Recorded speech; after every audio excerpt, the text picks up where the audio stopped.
Okay gang, hari ni 30/5. Sekarang jam 7 pagi.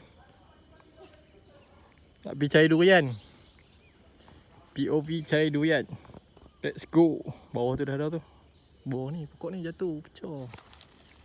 Kita naik atas. Naik atas syok sikit. Allah. Bukit ni dia ada bukit sikit, datar sikit, turun bawah sikit. Ada sedikit mencabar.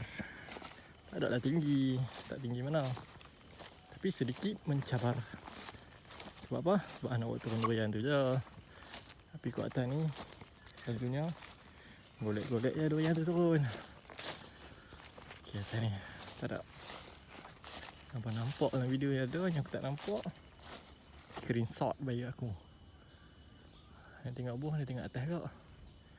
Kalau atas daripada mula memang tak ada buah, lari pun tak guna.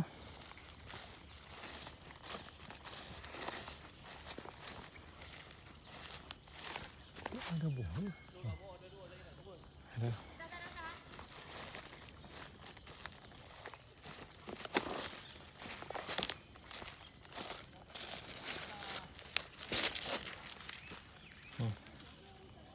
Tangkai baru.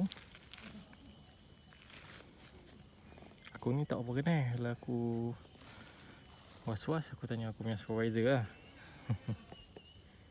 Cara dia tengok tangkai baru, tu bau. Ada bau durian. Okay.